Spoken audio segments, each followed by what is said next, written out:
Are you heading to the Amalfi Coast in Pompeii? Well, I've made this video for you. And I'm going to give you detailed insights on exploring this region, from itinerary suggestions and tips from years of my travel experience to the region. You're not going to need to jot down any notes because I've put everything into a handy PDF book, which you can find in the description below. All right, andiamo.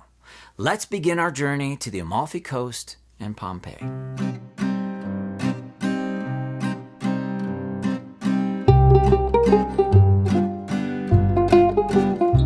There are many areas to stay along the Amalfi Coast.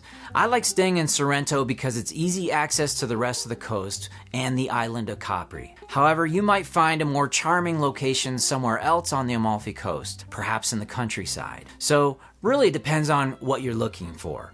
For the sake of the itineraries, I'll assume that you're staying in Sorrento.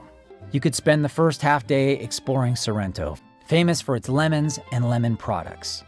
You can indulge in the delightful flavors of limoncello, lemon gelato, lemon everything. And stroll along the lively Corso Italia, the main street with shops, cafes, and restaurants. The next day, take a ferry from Sorrento port to Amalfi or Positano, or both. You can usually buy your ferry tickets a day or two in advance once you know your plans. There are usually open seats, but not always, so get your tickets as soon as possible, but you don't have to get your tickets months in advance. While local buses are an option, they often get crowded, so you can't even get on the bus and they get stuck in traffic, so ferries are a much more reliable choice. And you can admire the dramatic Amalfi coastline from the sea by taking a ferry. Keep in mind that ferries can get canceled, so if you book the last ferry of the day, there might not be another option besides taking a really expensive taxi back to Sorrento. So I recommend not booking the last ferry of the day. In Amalfi, you can explore the breathtaking Cathedral of St. Andrew, featuring a stunning Byzantine-style facade and a museum. You can take a leisurely walk along the promenade, or a refreshing swim in the crystal-clear waters. In Positano, stroll along its vibrant streets, filled with colorful buildings, and explore the numerous boutiques and artisan shops.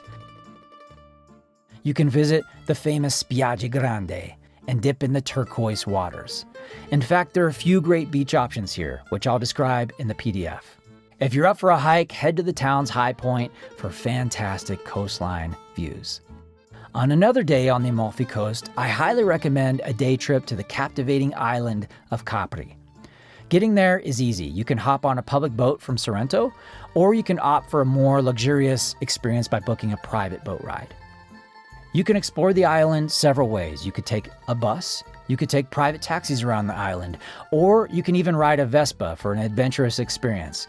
However, if you decide to ride a Vespa, ensure that you're confident in your riding skills, as you'll be navigating steep and winding roads next to cliffside drops. When you get off the ferry, you're going to want to take the Capri funicular to the top of the hill to explore the island. And once you reach the top, you'll find yourself in the heart of Capri town. You can explore the narrow streets with boutique shops, stylish cafes, and elegant restaurants. Capri is famous for its high-end fashion, so if that's your thing, you're going to be in paradise. You could visit the iconic Blue Grotto, a sea cave known for its vibrant blue waters. Boats depart from the Marina Grande, the main port on Capri, and take about 15 minutes to reach the grotto. And once you reach the Blue Grotto, you have to take a small rowboat to enter the grotto.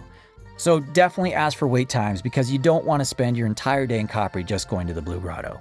And for those seeking relaxation, Capri has beautiful beaches where you can unwind and soak up the Mediterranean sun. Before arriving or after your trip to the Amalfi Coast, I recommend visiting the ancient ruins of Pompeii, a city frozen in time. It's just a 30-minute train ride from Sorrento. If there's room, you could store your bags for a fee at the train station, or you could walk 5 minutes to the Pompeii ruins where you'll also have baggage storage. By now, I think you've learned to have purchased your tickets ahead of time to save a lot of time, and you're going to enjoy Pompeii. You can actually book an entrance time into Pompeii. If you just want to see the main highlights of the Pompeii ruins, 2 or 3 hours should do it.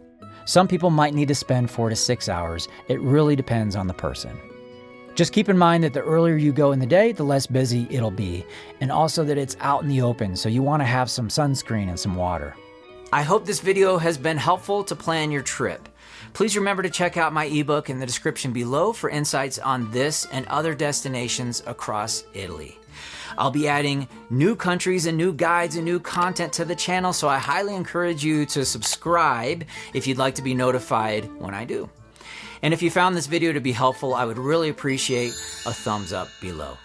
All right, buon viaggio and ciao for now.